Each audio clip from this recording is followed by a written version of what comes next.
All right, my friends, welcome to Monday Mindset Reset. I started about a minute early to make sure that everything worked.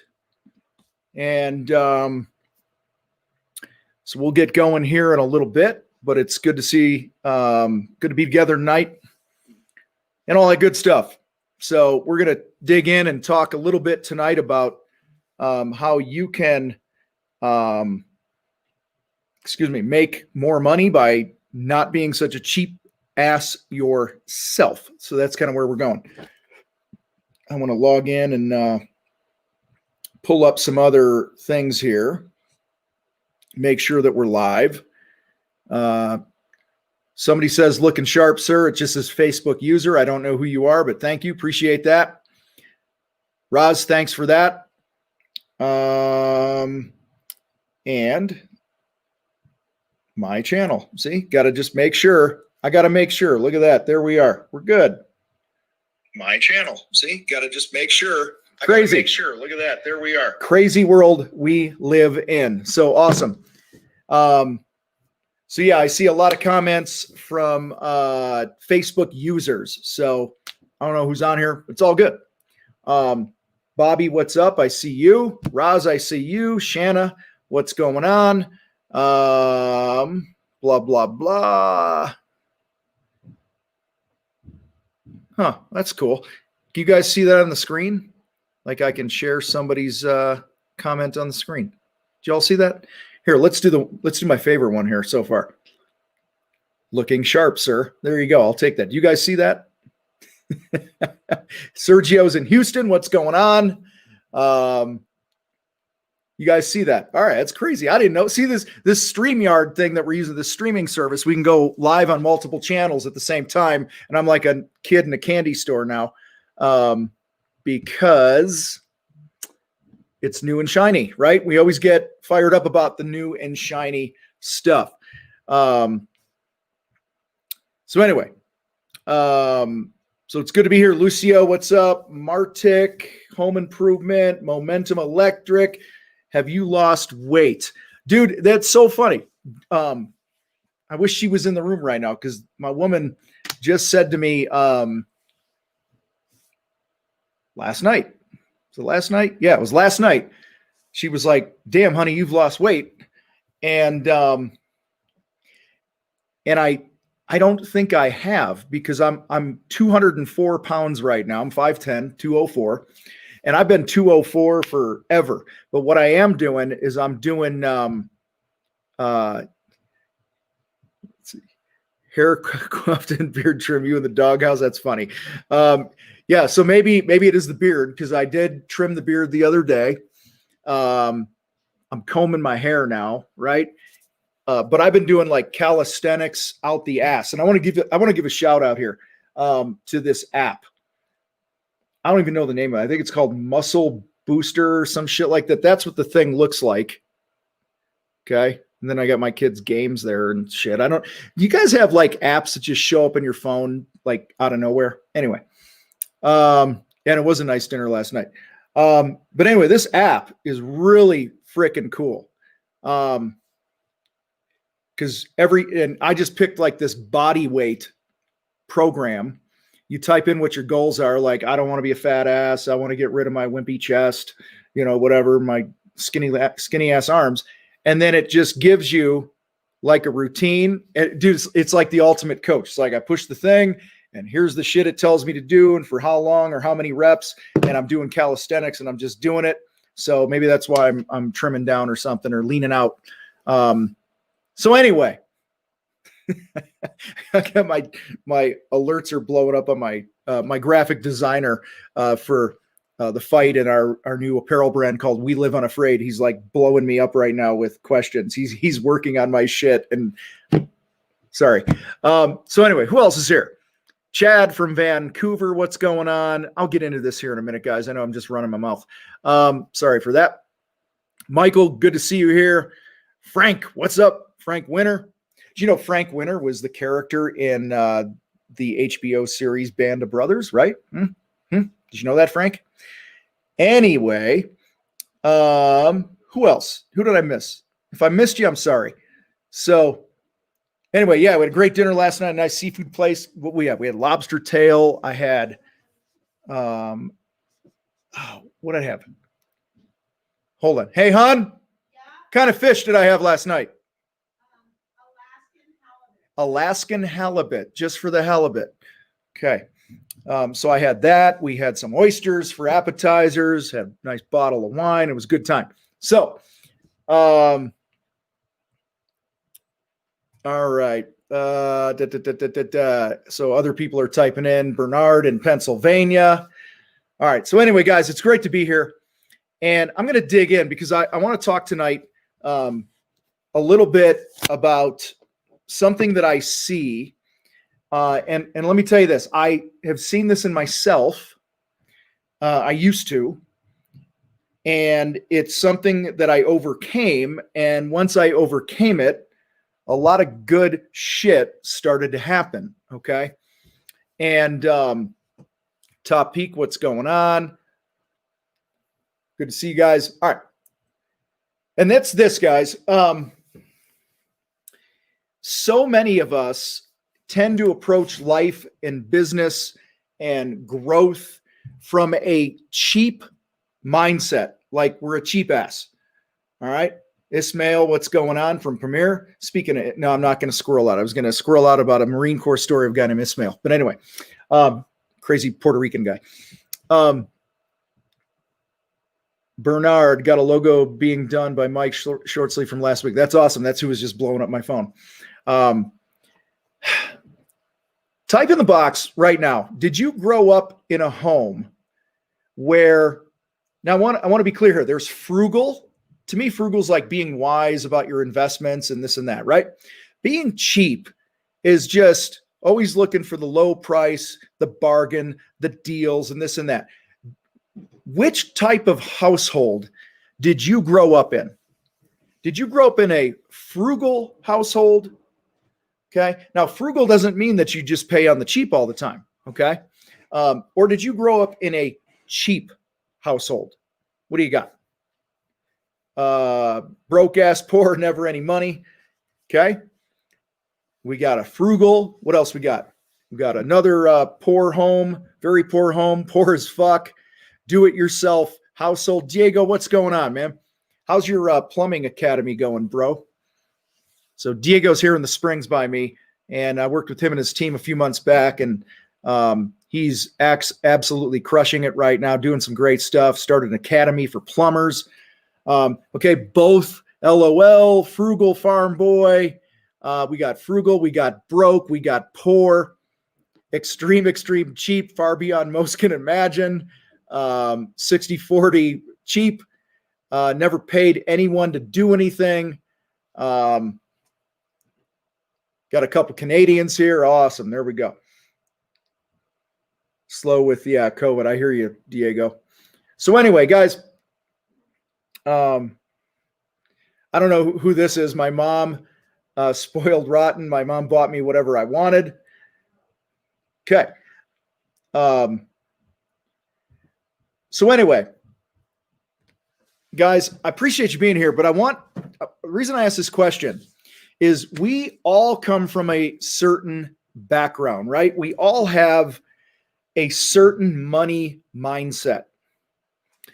And there are many different things with money that we can, explore, but we're not tonight. We're just going to explore this one thing here. I grew up in a home where nobody ever had any money. As far back as I could remember, the language in the home was, we can't afford that. People like us just don't make a lot of money, blah, blah, blah. We rarely spent anything on anything that was really nice. Now, let me be clear. My parents, I had four parents, not eight, four growing up. My parents were divorced when I was like 6 months old or some shit like that. Both remarried. And so I grew up, as long as I can remember, I've had four parents, and I'm very blessed. Very loving parents and this and that, but also very middle class, One side of the family is very blue collar. The other was into like retail and management and stuff like that. And little bit of entrepreneurialism on each side of the family in each household. So I want to be very clear here that I grew up in an extremely loving environment. They truly did the best they could. So please understand when I say the talk in the house about money was we can't afford that. People like us don't make a lot of money. There was a little talk on one of the sides of the family. Anytime there was somebody rich, I remember a family member, we were driving one day and this guy drove by us in like a really nice Jaguar or something. And my family member of influence said, something the extent of, look at that fucking, greedy bastard or whatever it was. Right. So we definitely all have this, what I call head trash. I didn't make up the term head trash, but you're with me. And baggage around money.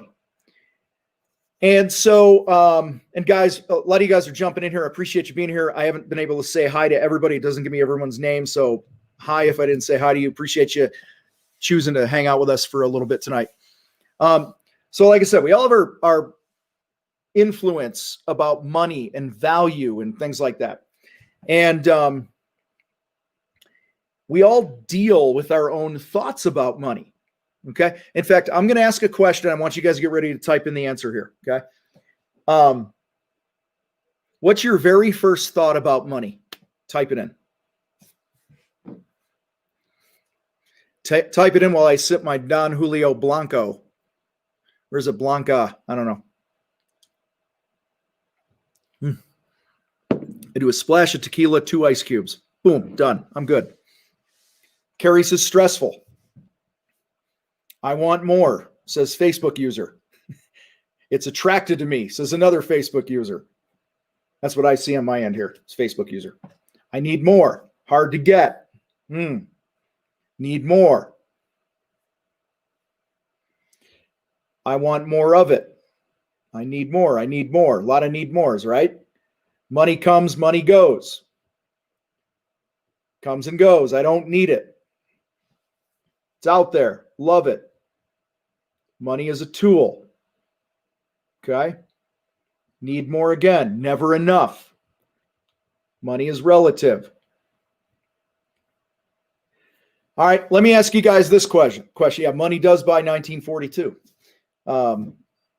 So 1942 is the tequila I drink, by the way. Hard to have a business meeting about. So now finish this sentence here, guys. Finish this sentence. Ready? Money is fill in the blank. Money is fill in the blank. And while you're doing that, guys, I've been on both sides of the coin. I've had a lot. I've had none. In fact, I've had less than none. And I can tell you, having more is better. Okay. So finish the sentence. Money is an idea, a tool, the cause of all sorts of bullshit, a tool, the world today, necessary, an opportunity and needed, what runs the engine, a resource, freedom, coming my way, necessary. Guys, this is great stuff. This is really good stuff. A motivation, better to have than not, a must. Yeah, so let me camp on a couple of these things here real quick. Some of my thoughts. Oxygen. Number one, I would absolutely agree that money is a necessary thing in the world that we live in right now. Okay, who knows? That may change, may not change, but as far as the rules are today in 2020, September 28th, as we're doing this live feed, money is absolutely a necessity to operate and trade and do shit in our world. Okay. Whether we like it or not, it's a necessity. The other thing I want to talk about here, money is one source of freedom. Absolutely. Okay. I would absolutely agree with that. A tool. A lot of you put a tool. Yes, money is a tool. It's a lever, right? If you have a problem and you have enough money, often that problem goes away when you implement the lever for the problem and the tool, right? Interesting one here, not the root of all evil. I love that. In fact, it's the love of money, right? And I actually love money, but this is where my main point about money comes in. I wholeheartedly believe that money is an amplifier. Okay. So if you're an evil, greedy son of a bitch when you're broke and poor, you're going to be a bigger, evil, greedy son of a bitch when you have money. And if you're a generous hearted person who cares deeply about others and things like that, having more money is simply just going to amplify that as well. Okay. Yeah. And Diego, I would also say there's some truth in that not having money is the root to a lot of evil, right? A lot of bad things happen in the world because people are fucking broke and they don't want any money because they were never taught some of these things. And guys, I'm 51 and I've just learned these things in the last 10, 12 years. Okay. So I spent most of my lifetime not dialed in up here when it comes to money and finances and things like that. Okay. So yeah, money's a tool. Money's a necessity. Money is an amplifier. Okay. You're going to be a bigger one of whatever you are when the time comes for you to have more. Okay. So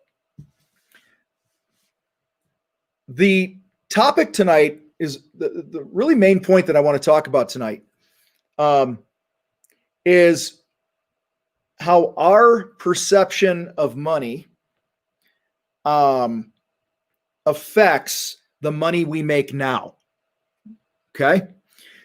So I asked a lot of you guys in the beginning of this thing, did you grow up in a cheap household or a frugal household, right? And frugal is actually, I think, a good thing.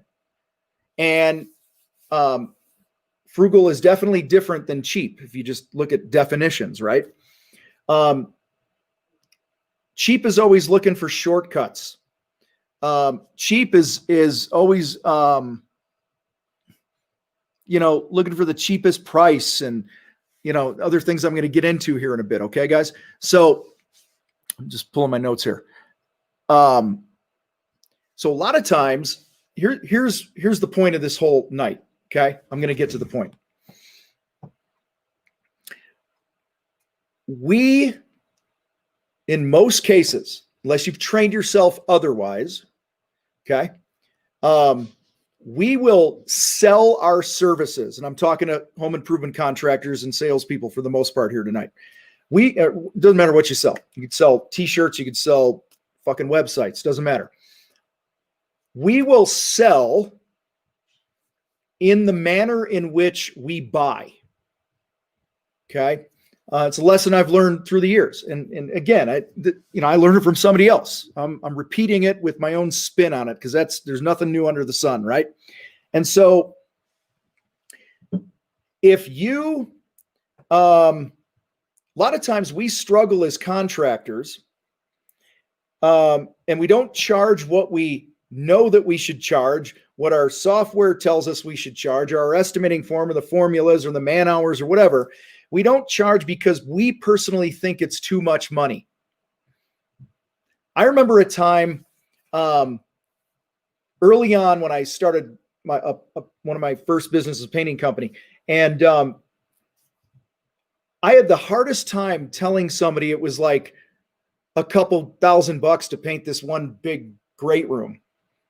Because in my mind, I would never spend $2,000.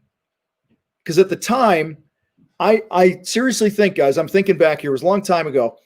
I think we just had our first kid and 3-person family. We might have been making $2,500 a month, $2,500 a month.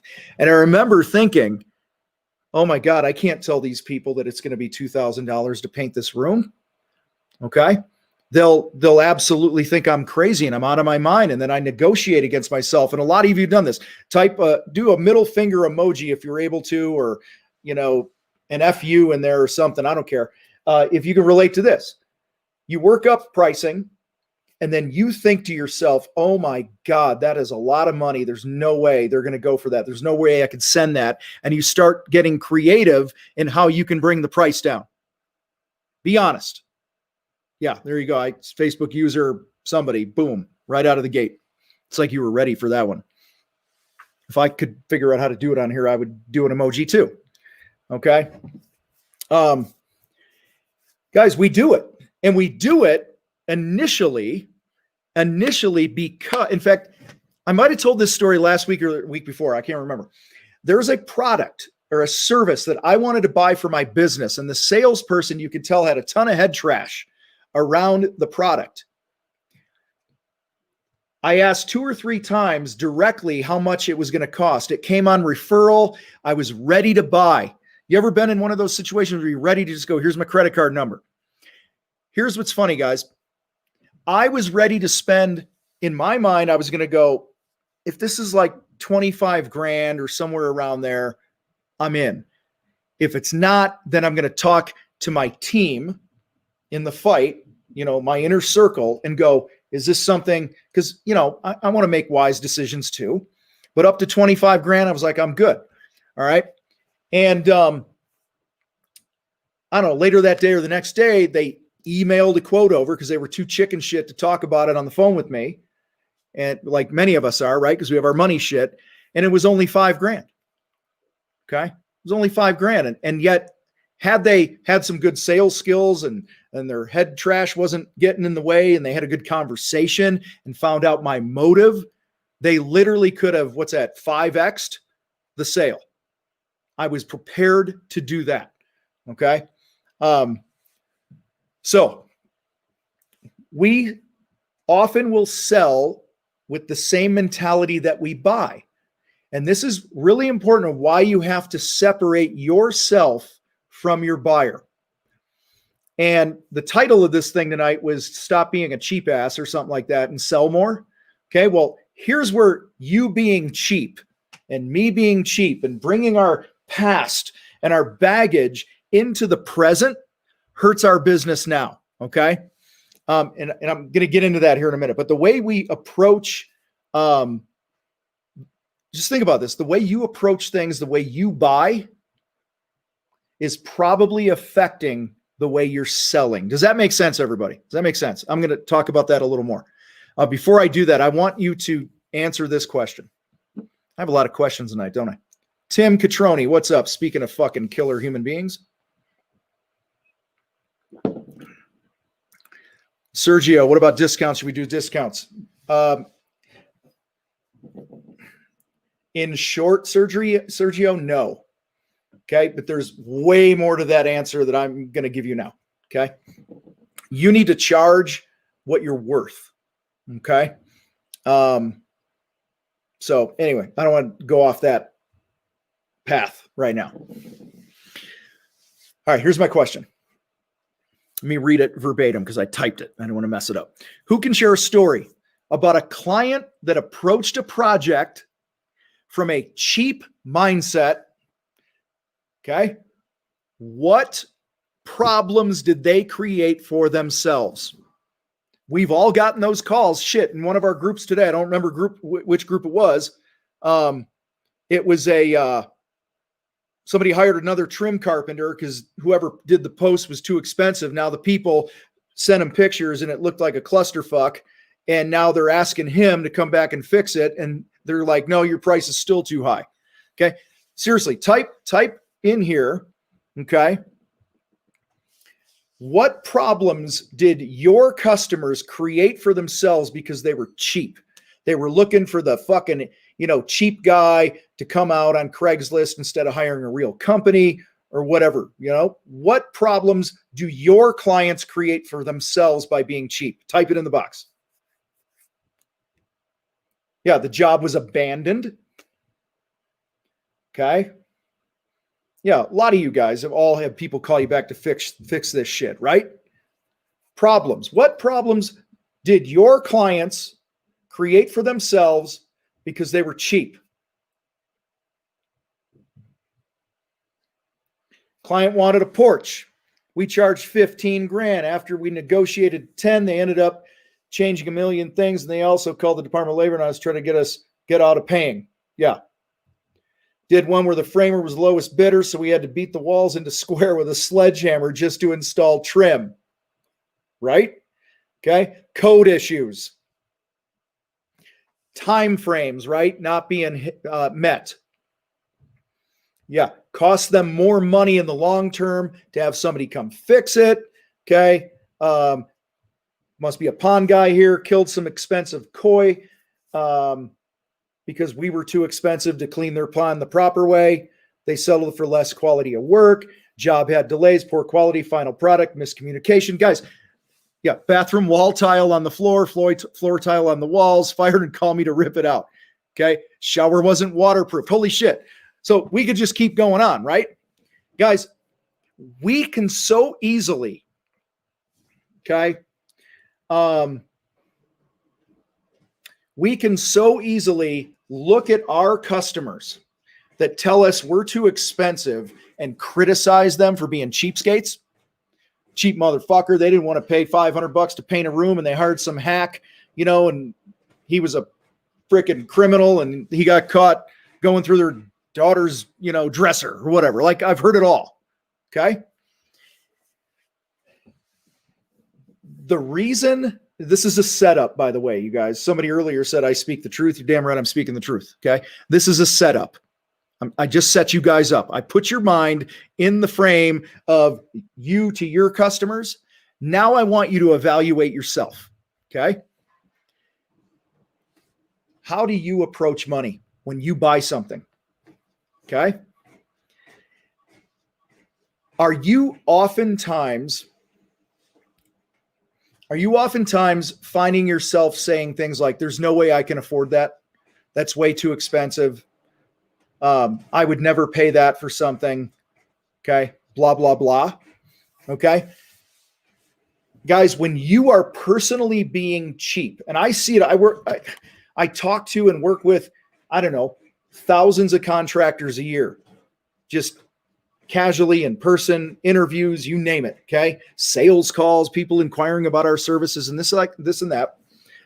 And I often see this cheap mindset, okay, that we all have at some point, unless we're intentional about dealing with it. Maybe not all of us have it, but okay. Now I'll give you a couple examples here. Here's how being cheap is hurting your income. Okay. Number one, it's short-sighted. It's short-sighted. All right. Every day, I swear, every day I get a message, my team gets a message, or something's posted in one of our groups. Hey, we need a really good website guy. My website's not performing. So we refer Logan Shinholzer. He's our guy. The reason he's our guy is I've personally worked with him for years. I was his first marketing coach.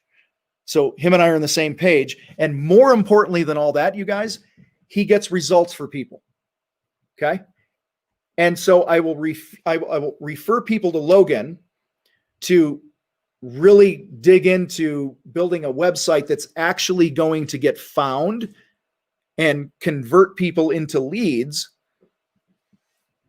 And I don't know, it could be 10, 12, 20 grand. I don't know what it is. Okay. It depends on the business. And they will often tell him, oh, that's way too much money. I can't spend that much. I can't afford that much. They're being the customer that we just talked about earlier, because the problem, this full circle here with this example, it's being short-sighted. What are the problems that you're creating for yourself by hiring the cheap guy? There's a couple people I can think of right now that are in the middle of brutal website rebuilds, brutal battles with the cheap companies that they hired, just to come to find out they don't even own their own website, that this cheap company they hired actually owns their website, their domain. That happens a lot. I get, like I said, I could think of like at least two people right now, maybe three if I tried. He's the son of Shin Fu, Jim. They are in this multi-month pain in the ass mental mind fuck and raping of their wallet right now. Not anything unethical on Logan and his team's part, but having to undo shit that the cheap contractor got because he went the cheap route without somebody who's proven. Guys, does that make sense? And this is not a plug. Let me be very clear here. This is not a plug to like, because I hear too, oh my God, your 100K program is $399 a month. That's outrageous. So there's no way I can afford that. Your contractor sales academy, $300. Man, I gotta wait a couple years before I can afford that. All you do is you keep telling yourself you're cheap. And I'm talking about you want to go to a fucking Tony Robbins event. You want to fucking hire another coach. You want to buy a piece of equipment. You want to do something with your marketing, your branding. It doesn't matter what it is here, guys, in your business. But I'm telling you right now, one of the biggest things that's keeping you from making more money is you are approaching things with this short-sighted, cheap-ass mindset. Okay? The other way this hurts you, number one, it's short-sighted. Number two, yes, whoever said that about 50%, yes. If you're a baby business and you're working in the field, you should be 60, 70% gross profit. Anyway, don't hijack me right now because I struggle enough with squirrel moments. All right. Appreciate you being here. Damn. But sometimes I take the bait. And when I take the bait, we don't get to the point. Okay. So it's short-sighted. The other thing, guys, is it limits growth. When you're cheap, it limits your personal growth. Because you continue to repeat the same pattern that you came up out of the hood with or whatever the hell you're from. Okay, I'm from the hood of Wheaton, Illinois. The wrong side of the tracks, though. All right? You limit when you're cheap. I'll tell you, here's another one right now. In October, which starts in another day or so, a couple days here. Don't apologize. It's good. It's funny. I just added to our 100K contractor program a people expert to my coaching team. I have other coaches in the group that run calls each month. We have a shit ton of calls. Okay. And I added Art Snarzik, who's a hiring expert. He's an expert on disc profiles and helping you write ads that'll actually attract the right people and building a brand that'll help attract people and hire and retain and train them and all this other stuff, which just happens to be one of the biggest damn problems that you're all are having in the contracting world right now. And don't quote me on this, but he might go to somebody and go, yeah, you want a kick-ass office manager? It's going to be $8,000, $5,000, $10,000. I don't know what his fucking package is. I don't care. And people go, oh my God, there's no way I'm going to pay that just to help you recruit somebody for me. That's hurting you because you're being short-sighted. You bring in the right FW to run your office or be a crew leader or a foreman for you or whatever position or salesperson, that person is going to make you hundreds of thousands of dollars over the years. And you're limiting the growth of your company, you're limiting the growth of yourself, and you're limiting the growth of your team. People have me come in and do these workshops, okay? And when I leave, they're like, oh my God, thank God I did that. My team is so much better now. And then there's other people who are like, well, I can't afford to have somebody come in and do that. What's it worth? See, when you, I feel like I got to go above and beyond. This is not a pitch to hire me and the people I know. Please understand that, guys. If this is the first time for you and you're hearing this, go back and listen to other shit. Because if something's working, if somebody else is a better fit, I'm all about you work with somebody who's going to be a good fit for you. It doesn't have to be me. Doesn't have to be my people. I'm just using this as an example. So hopefully that makes sense. Let me know in the chat if it does.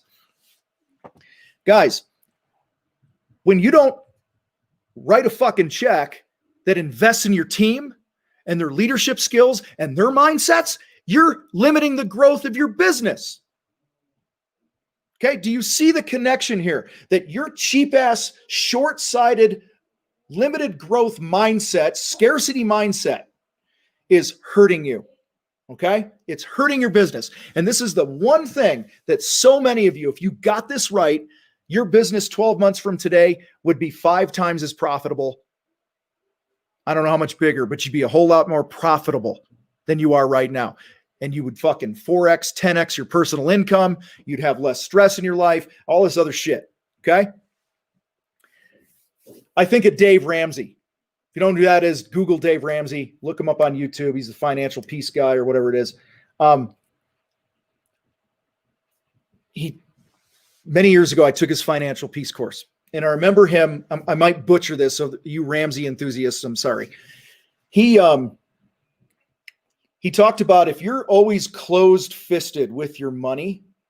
Okay, think about this. This was one of those encounters in my life that started to flip the switch for me in my head a decade and a half ago, whatever it was.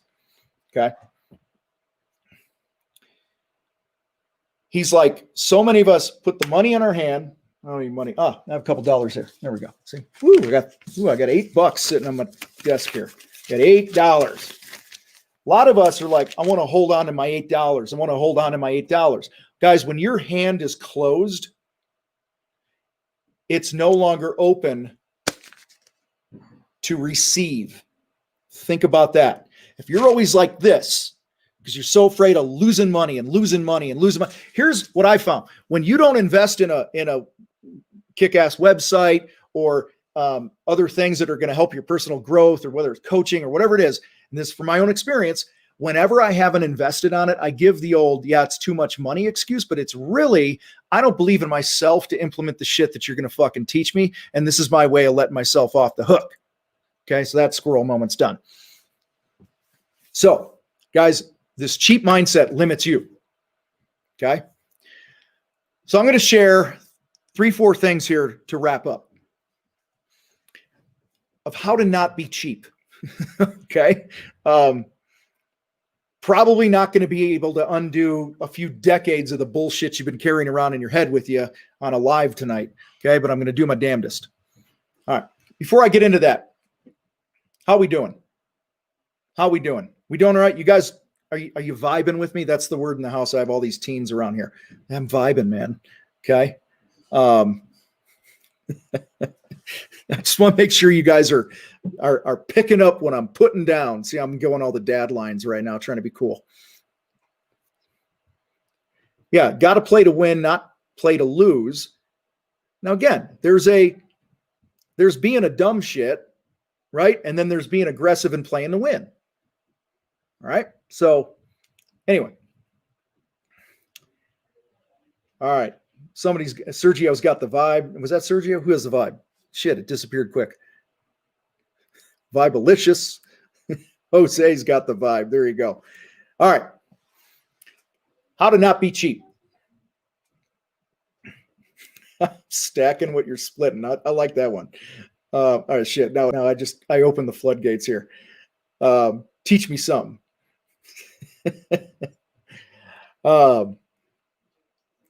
Somebody here's 50-50. That's all right. At least they're honest. I'm 50-50 too. So how to not be cheap. Number one, guys, anything that is going to have a positive impact on your growth as a human being, as a business owner, business leader. Okay.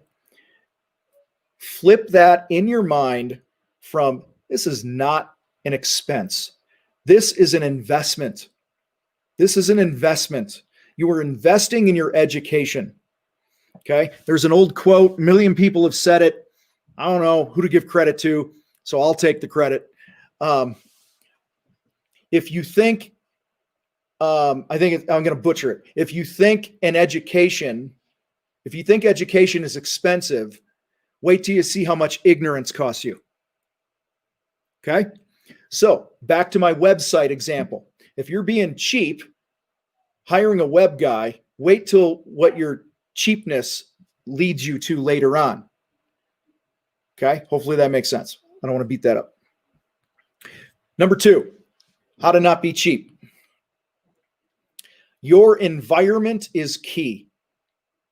I cannot tell you how important it is to be mindful of who you surround yourself with. I had a friend many years ago. I told you guys earlier that this money mindset shit, it didn't all happen at once, you guys. It happened because I was intentionally trying to unfuck myself through the years. And I would put myself in situations. I'd ask questions of people way more successful. I would do whatever it took.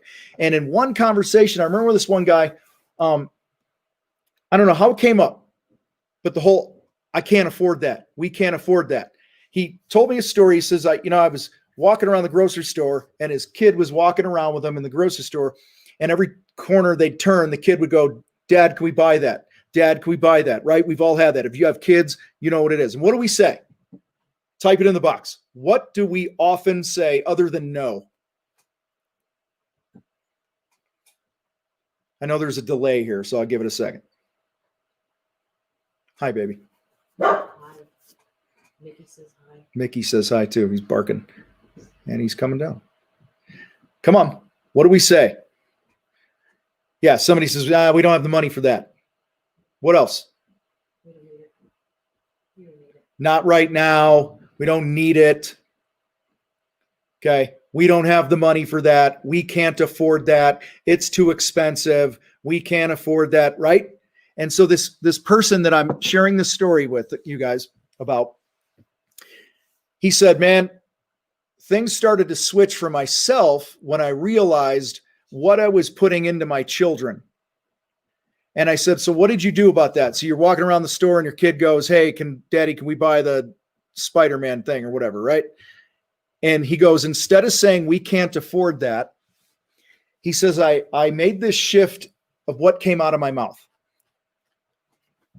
And it was simply something to the extent of, son, we could buy that if we wanted to buy it. We could find a way to buy it. But right now, I'm choosing not to buy it. Okay, you are not the victim anymore. You're taking control. That was one of his answers. Another answer was this. He would say, you want to buy that? And the kid would go, yeah. He'd go, absolutely, go for it. And the kid would look at him and be like, well, how am I supposed to buy it? And he's like, I don't know. That's your problem to figure out. If you want it, you'll find a way to buy it. Okay. And so, guys, this is just one example of 1,000 I could give you about how important it is to surround yourself with people who are thinking at a different level about money. I remember when the needle really moved, and for time's sake, I'm not going to share the whole story. I started putting myself into an environment where, remember when I told you guys earlier in this call tonight, there was a time that I had a hard time charging somebody $2,000 because I only made like $2,200 a month or whatever the fuck it was. And I'm like, oh my God, I can't charge them $2,000 to paint this room. That's a whole month to me. It was around that time I started hanging out with a different group of people. I started seeking people out. I got uncomfortable. I put myself in situations where I knew I was the dumbest motherfucker in the room. And here's what happened. I started hearing things like, that's only $50,000. It's only $250,000. We'll get that in 6 months. It's only this. It's only that. Instead of the shit that I'd been programmed with my whole life. Okay. And so, guys, second thing, first thing was view things as an investment, right? Second, your environment is key. Who you surround yourself with, what you read, what you listen to, all that shit. Okay. We talk about that all the time here in the fight. Third thing, how to not be cheap. I sound like a broken record. Get at least 50% gross profit on your jobs. So that means when you figure up your bid, it's going to cost you $1,000. Don't charge less than $2,000 because shit's going to go wrong. The weather's going to jack you. Okay. Whatever. The homeowner's going to be a pain in the ass to some degree. It's going to take longer in this area or whatever, more material, this and that. And by the time you work all those mistakes in, at least you started at a 50, you might be down to a 40, which is better than the fucking 30 you would have sold it for before. Okay. A lot of people can't afford anything. A lot of people go, I can't afford that. And you're being cheap. All right. Because you're just not charging enough. Because you still have this bullshit story in your head that nobody will pay that in my area. Nobody will pay that in my industry. Guys, I could, in the biggest, a lot of you specialty guys, like painters and flooring guys and plumbers, you're like, yeah, 50 is doable. It's the GCs and remodelers that are like, oh my God, there's no way you could do that in my industry. Yet we have dozens of people in our fight world here that are GCs doing a couple $1,000,000 a year and remodelers that are doing it at 50% and better. Okay, a couple of them are 60 and 70% right now to wrap up the year at high revenue, bigger projects. Why? Because they chose to unfuck their mind. So you might be cheap simply out of necessity right now because you ain't making enough profit. So you want to stop being cheap, make more money. It's that simple.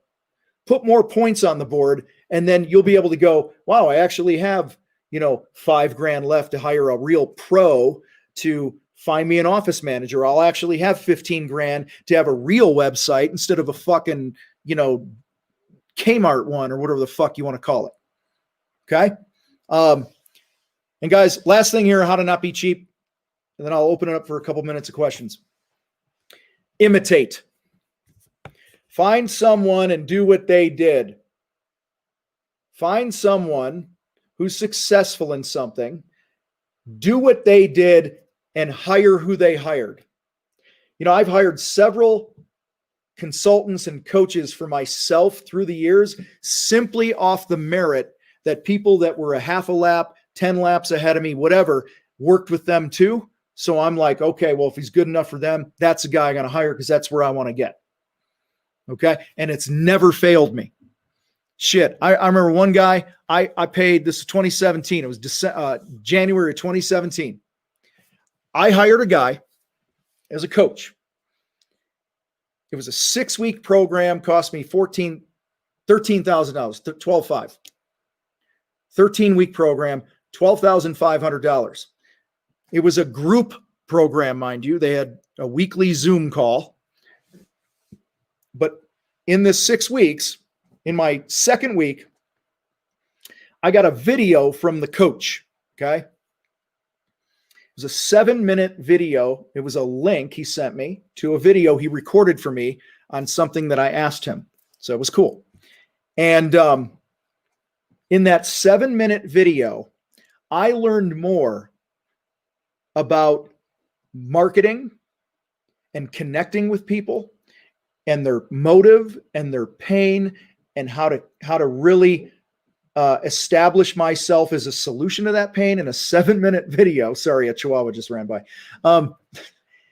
I learned more in that than I did in a decade in that 7-minute video. So let me tell you, that one thing I learned within the next 30 days put another $68,000 in my pocket.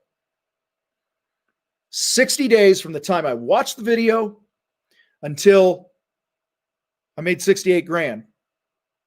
Okay. So tell me, was it worth it? Was it worth it?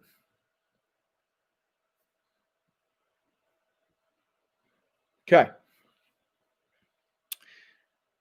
I know there's a delay. Damn right it's worth it. The only reason I was able to afford him is because I was imitating other people. I did what I just told you. I viewed things as an investment. I was super intentional about my environment and who I'm hanging out with. I made sure that in everything I do, I'm profitable as fuck. Okay. Because I can add more value when I'm more profitable. Okay. And I imitated, and I was able to imitate because I actually had the money because I was profitable to hire the guy that I really wanted to hire. All right. So guys, gals, whoever's here, we got like 90 people here that I see. Appreciate y'all being here. Somebody has the same problem with a chihuahua as well. There we go. That's Finn. That's Finn, the attack chihuahua. So guys, this is not like an admonition. I'm not like ripping on you here going, you cheap motherfuckers and this and that. I'm just saying, look in the mirror. If you're not making the money that you believe that you should be making, if you're still stuck in the same spots financially, I would strongly urge you to really consider that you're just cheap, and that cheap mentality is carrying over to how you sell your services, how you deliver your services, how you invest in your company, how you invest in yourself. Okay. So, all right, with that,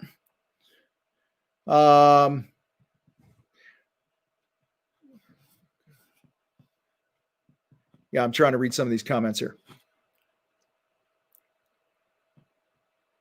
Yeah, I don't know what those mean. So anyway, send the link. I don't know what link you're talking about. Did I mention a link? So anyway, all right, I got a couple minutes. If you got some questions, go ahead and type them in.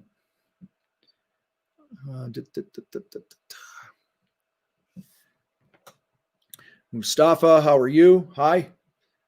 Bernard is going to the Roofing Insights Conference in Orlando this December just to see what I can learn. Good. Absolutely. Guys, and it's usually not the speaker on the stage, right? The events I've gone to that I've grown the most, as much as I was into whoever was presenting, I'm like, Mustafa, type your question in if you got one, man. I learned more by having a beer with a dude who owned a business, right? You learn more by connecting. It's back to that environment that we put ourselves in. Okay. How can I trust my estimators? Accountability, man. You got to give them clear targets. First of all, if you can't trust them, you might have hired the wrong guys. Okay. But usually it's on us. If there are trust issues, if you're like, see, I don't want to make an assumption here, Mustafa. I don't want to make an assumption in anything. So here's what I tell you. Until I know the context more, I can't fully answer the question other than you have to put some processes in place and with team meetings and milestones and goals and accountability, and let the KPIs hold them accountable. Okay. And then you'll know. Facebook user, how could we charge 50% as a baby business and still be able to say no to cheap customers? Learn how to sell. Okay. Learn how to sell, market the shit out of your business, learn how to sell and yeah. If you're not charging, my woman over here just said, get rid of the cheap customers. See, as long as you're cheap, you're going to attract cheap customers. Okay. But first is you got to believe you can get 50. 50 is fucking the easy as a new business, whoever this is, it says Facebook user. I'm going to make an assumption because I'm on here and I can't see you. I don't know how many employees you have, but let's say it's you and somebody else. There's never going to be an easier time to make 50. Okay. When you're a 1, 2 person, 3 person show, 60 and 70 is where you're more likely going to be at if, you have a little bit of training. Okay. What else here? Did you go from a painting contractor to a coach or something in between? Yeah. Painting contractor, people started tapping me on the shoulder, asking me to help them with their business. It wet my whistle to speak and help people. And then I sold my half of the business to my partner at the time. And then I got into business coaching and workshops and speaking. And in between that or during all that, I've been a partner in other contracting type businesses and started a few other businesses and shit like that. Thanks for being here, man. Who's that? Conrad? Cool. Scrolling. Hold on. Jolie Cardenas. I'm kind of lazy. Can't help you. You're on your own. Let's see.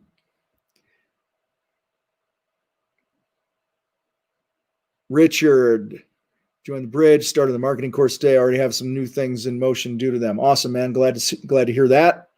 Facebook user, I need a sales team. Maybe not. I don't know about your business. 90% of the people that come to me and say they want to hire a salesperson, when we break down their numbers, we realize that they just need to teach their crews how to upsell. They need to sell at 50% or better, and they need to have a pre-qualifying process that they can take control of their sales process with. And that, in many cases, again, I don't know your business, will eliminate the need to bring on a full-time salesperson, because a full-time salesperson, one of two things. If they're 100% commission, you better be feeding them.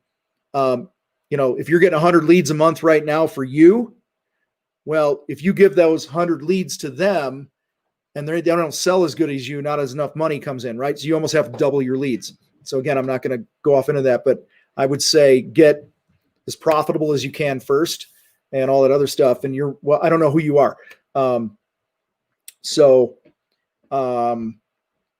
You need to feel free to email help at the Contractor Sales Academy if there's more to the story.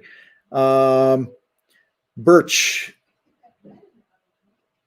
Thanks for the content. Man, appreciate you being here, man. Appreciate that. Elizabeth, Viber here. Thank you. Fee, you're screwed if you're lazy. Yep. Mustafa, how do I know if they don't do under the table deals with homeowners? You got to have processes in place to check that shit. It's that simple. Let's see. Trying to keep up with this. My lazy might be your, I worked 80 hours this week. Well, then maybe you're not lazy. I don't know why you said you were lazy up there, Jolie. Maybe I didn't see everything else.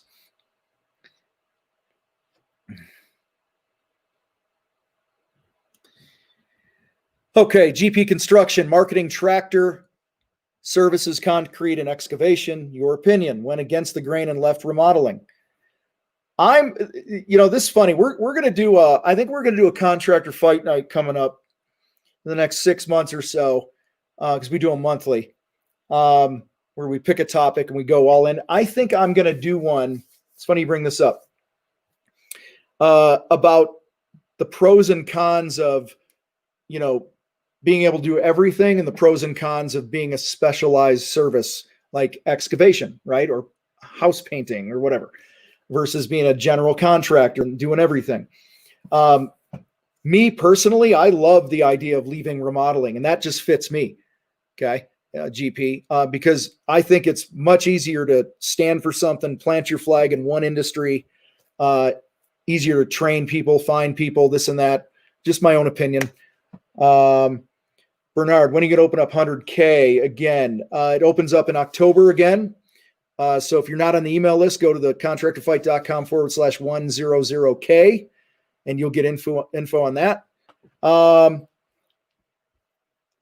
What's up? Live Unafraid. There you go, Jim. I need to learn how to hire people, says Fast Handy Electric. Go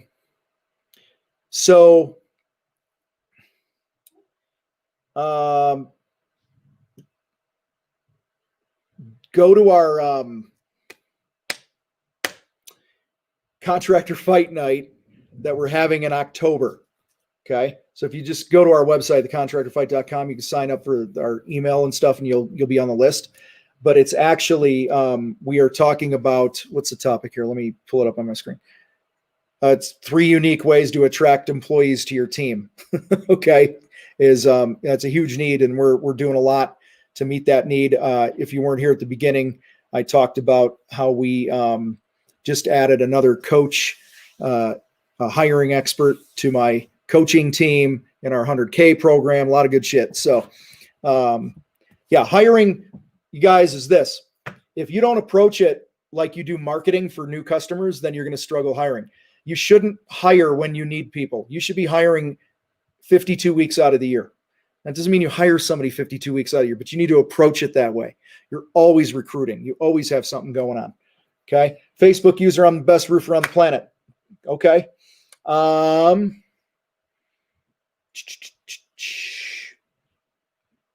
Let's see. What if my other half is the cheap one? Can I sell with the mindset of not being cheap? Because I'm not going to stop hanging with her. Good for you.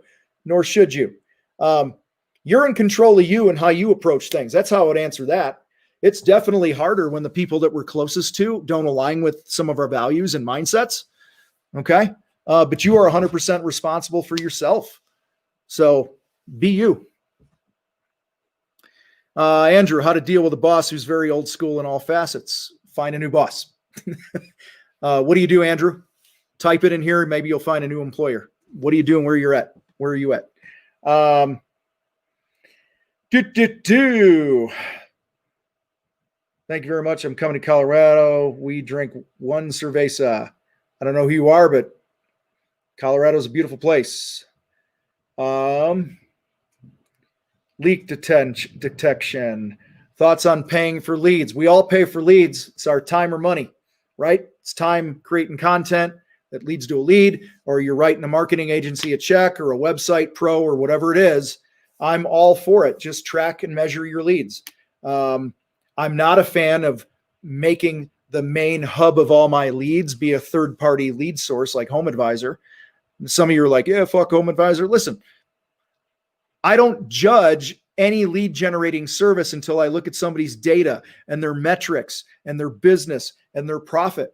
I know many people that have businesses that are in the tens of millions that do tens of millions a year from things like Yelp and shit like that. Okay. So I hold all judgment on that. All I'm saying is my hub is going to be my site, my social, my content, YouTube, shit like that. And I think you should all approach it the same way. It doesn't mean you don't have a different lead source if it's working for you. A lot of you don't know if it's working, or a lot of you struggle with those third-party lead generating sources because you don't track your leads. Okay. And you don't know they're not working, or you don't know they are working. Anyway, when will Nashville happen again? I don't know. We were going to do it in December, and we opted to push it back. Till we have some more free reign with COVID and stuff.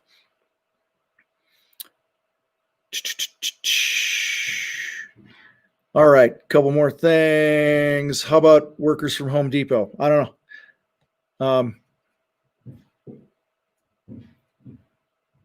They do work. Some else just, yeah. I mean, you're talking about hiring them as services to install shit in somebody's house. I don't know. All depends on what your goals are, what you want as a consumer, right? Let's see. The Absolute Truth, welcome. Glad you finally caught this. How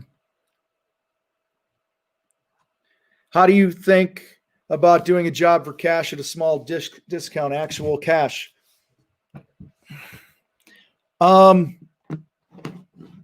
If that's what you need to do to sell the job, then I think you need to up your sales skills. Personally, I don't know you. Guys, cash jobs, discounts, to me, they're gimmicky. Okay. They're based on gimmicks. And I see so many people looking for the next gimmick instead of building the foundation of a strong business. Okay. So handyman inside, good for you, man or woman. I don't know who you are, even though it says handyman. When are you going to be close to California? Possibly LA this fall. I don't know. How do I feel about discounts in general? I don't like them. Certain industries, they can absolutely be a strategy. Okay. I own an apparel business. We use discounts on occasion to increase the volume that we sell because we know our numbers. Home improvement, guys, is very different. Okay. This is people and heights and digging and risk and shit that can go wrong. Okay. And I think it's a terrible model to build your business on. Now I do know people that will run Money Mailer and shit like that. And they'll run a discount where they'll go, I had a competitor years ago. It was a painting guy, $199 to paint any room. Okay. Everyone's like, fucking asshole. He's giving it away. Okay. Well, until the estimator gets out there, and then they're like, yeah, it's for one coat, same color, no paint included. And then I start doing the math. I'm like, well, an average room, 12 by 12 room, $200 for one coat of paint. That's 2 hours. That's $100 an hour. They're doing pretty fucking good. So it's also in the way that the discount is delivered. It's not a true discount. Okay. Anyway, if I'm seeing results with Google Ads, should I increase my budget? Fuck yes. Okay. If something's working, do it again. Do more of it. Okay. Dinner. Okay. Dinner is ready, guys. So listen, I appreciate you hanging out here tonight. If you're not, you can see it on the screen here. If you're not yet part of our contractor fight Facebook community, just go to that domain, own your crap within 24 hours and we'll let you in. We let you in. We just don't kick you out if you own your crap. Okay. Those of you that asked, 100K is opening up again. We got a kick-ass fight night coming up in October on hiring. So guys, if you're not part of that Facebook group, or at the very least part of our email list, then let's get you there. Let me do this for you. Just go to this domain and jump on our list. We got a lot of cool stuff going on. I think I just posted it for you. Hopefully I did. And check out what we got going on there. A lot of other free good content. Get on an email list. We have a lot of tips that go out that are for free on the email list and stuff like that. So anyway, guys, appreciate you. Have a great night, and we will see you next Monday night.